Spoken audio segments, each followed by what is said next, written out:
Thank you, Genesis. I'm now honored to introduce Jonah Bujrat, standout speaker in both Seasons 1 and 2, QRC team captain and runner-up in Season 1 and champion of Season 2. Jonah exemplifies extraordinary leadership skills with an outstanding aptitude for debate. And like Genesis, Jonah is an inspiring example of what being victorious in Make Your Point represents. Jonah.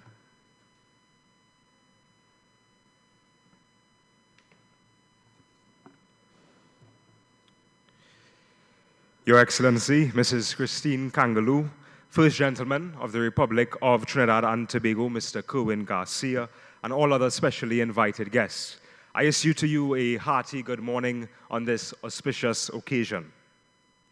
So here we are, teetering on the edge of Make Your Point Season 3.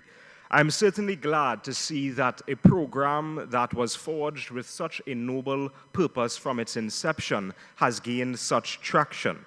Indeed, empowering the youth to avail the public conscience of relevant issues and their stance on it, how it affects them. It's not only commendable, but if we are to concern ourselves with the advancement of this country, I believe it's necessary. It was undoubtedly an esteemed honor for me to partake in both seasons thus far, and even emerge victorious in Season 2 by the grace of God alone. Throughout my journey, I was privileged to interact with brilliant minds and phenomenal speakers, and I have high hopes that this season will be an exhibition of prowess even beyond that which we have already seen. However, I'd like to utilize the time allotted to me to remind you of one thing in the midst of everything else set to transpire.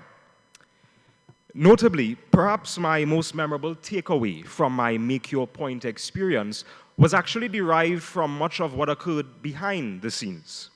Specifically, the sense of camaraderie and sportsmanship that was exhibited by the participating schools was most impactful and encouraging to me. I urge the upcoming participants to replicate such behavior. Practice humility in victory and humility in defeat. For when it's all been said and done, though the aim is to win, you all have to realize that you are ultimately training to eventually adopt leadership roles in this country.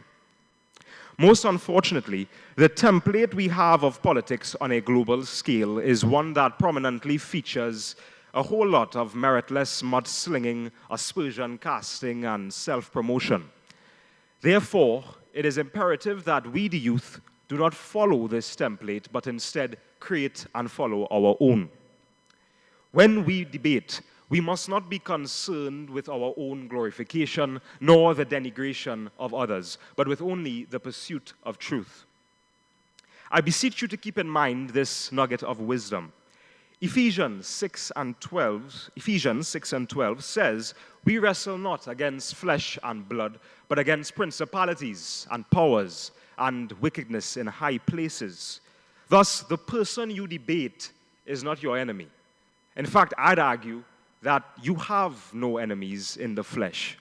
Your fight is against the deleterious ideologies that pervade society and threaten to destructively erode the minds of the masses. Your fight is against the corrupt policies that have the potential to degrade the lives of thousands and even tens, hundreds of thousands. And so it is imperative that we have these discussions conducive to that intellectual sparring, so that real truth can be unearthed, agreed upon, and subsequently propagated for the benefit of generations to come. So, each time you are positioned behind that podium, I humbly ask that you keep these things in mind. So, my fellow debaters, I wish you all the best in your future endeavors, and just know that I'll be cheering you on from the sidelines, this time as a viewer. Thank you.